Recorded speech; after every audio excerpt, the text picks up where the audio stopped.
In the past, we've talked about methods to normalize our database to reduce data redundancy and decrease bugs. One of the downsides to normalizing our database is that there can be performance problems as we interact with this data at scale. We may have to join several tables to get the data that we need in one query, and performing calculations on tens of millions of rows can take a significant amount of time. When we run into performance problems with large amounts of data, we need to find other solutions for how we can store our data. In this video, we'll discuss database denormalization and how it can be used in your application to improve performance. Hello developers and welcome to the PHP Architect channel. If this is your first time here, my name is Scott Keck-Warren, and on this channel we discuss a wide variety of topics related to the PHP ecosystem. Make sure you subscribe so you can get our latest videos when they're published, and make sure you hit that bell so you get notifications when they're released. When we normalize our database tables, we go through an iterative process to design our database tables to remove data redundancy by keeping exactly one copy of each piece of data in our tables. Denormalization is a process we use on normalized data tables to increase read performance at the expense of some write performance. This is done by adding redundant copies of data or by grouping data in ways that it can be faster to read later on. When we denormalize our database, we might add columns with derived data, create tables that split an existing table across logical boundaries, or create aggregate data. We may either use database management system denormalization or database administration denormalization.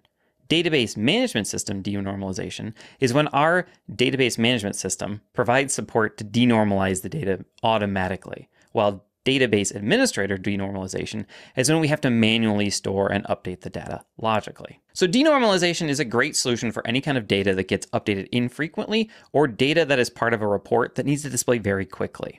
Some example techniques including keeping count of the many elements in a one-to-many relationship by storing the count as a column in the one element, adding attributes to a table that are copies of data from another table that are routinely joined together, and creating summaries of data. A normalized database gives us a lot of performance out of the box, and denormalization can be a case of premature optimization that overcomplicates the structure of our code for little to no gain. I recommend not jumping right into using denormalization when it may not be needed. We want to use denormalization only when we start to experience performance problems in our application that can't easily be solved by adding more memory to the database server or more processors. Do you want higher clarity in production but don't have the time to earn your degree in observability? Me too. Forget logs, metrics, and traces. HoneyBadger Insights is built around structured events. When you send your application logs and other events to HoneyBadger, you'll unlock the power of HoneyBadger's powerful new querying language, BadgerQL. You can then use BadgerQL to ask any question about your data, convert any event into a metric, and chart your metrics on a custom dashboard. You can do all of this on HoneyBadger's free plan as part of their comprehensive monitoring suite, which includes error tracking, uptime monitoring, status pages, and more. Speaking of error tracking, did you know that an error is really just a first-class event in HoneyBadger? In fact, you can use Insights and BadgerQL to explore all of your existing HoneyBadger data in new ways. It's pretty cool. Give it a try today at honeybadger.io. That's honeybadger.io. Now, there are several techniques that we can use to structure our denormalized data. We're going to cover some of the techniques that I find the most helpful, but this is not a complete list of all of them. The first technique is to create a redundant column that pre-joins our data for cases where we commonly join one table to another to get a specific column. For example, let's say we have a charges table that is used to track financial charges for specific customers. For this example, we'll keep it really simple, and the customer table will just track the name of the customer. Now, we commonly join the customers table to the charges table to display what customer is associated with the charge. And to improve performance and prevent the join, we can add a customer name to the charges table that is updated whenever the customer's name is updated. Another option is to split the table into multiple smaller tables so they're faster to query and to manage. We can either do this horizontally or vertically.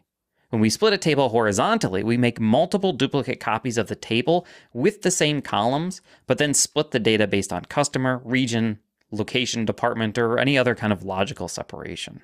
For example, our charges table may have reached the point where there's too many entities for us to be able to easily perform actions on all of the rows at once. And we can generate 10 tables for the various regions we service in order to increase performance. We can then either stop using our charges table or perform double entry, but these region-based tables are going to be much faster to query because we're only working with a smaller subset of our data. When we split a table vertically, we keep the same number of rows, but split the columns into different tables. For example, going back to our charges table, someone went and added a bunch of blob columns to our table for supporting evidence, but they're really used in like less than 1% of rows, and it's causing a performance problem. We can easily vertically split this table into a charges financial table and a charges support table, so we can keep the financial pieces fast without having to worry about loading all of these blob columns into memory every time that we need to read the table data. The third technique that we're going to talk about is adding derived columns. When we add a derived column, we create columns that are derived from other data. I know it's kind of self-explanatory, right? For example, we may need to display the total charges customers have generated for the current year. To generate this data, we can, of course, perform a join between the customers and the charges table, filter it down to just this year, perform a group by, and then output the results. Again, we might have some performance issues as this table grows larger and larger.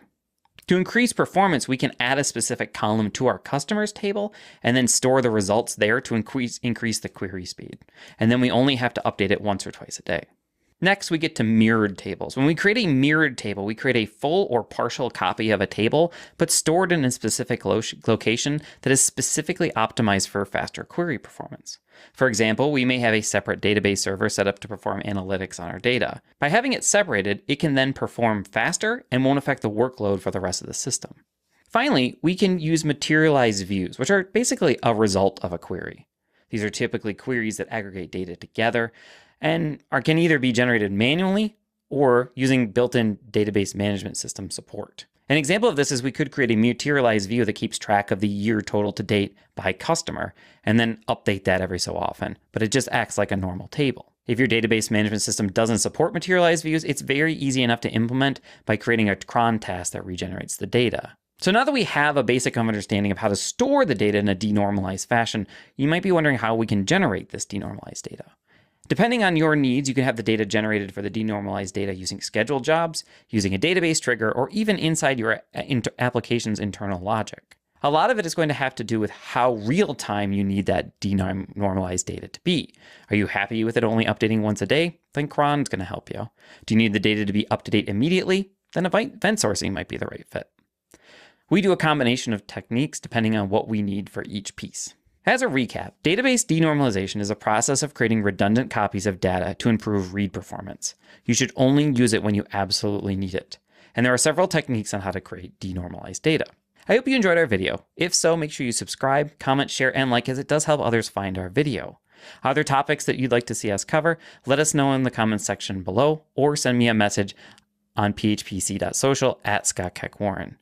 Are there topics that you'd like to see us covered? Let us know in the comments section below, or join our Discord and let us know in the Discord.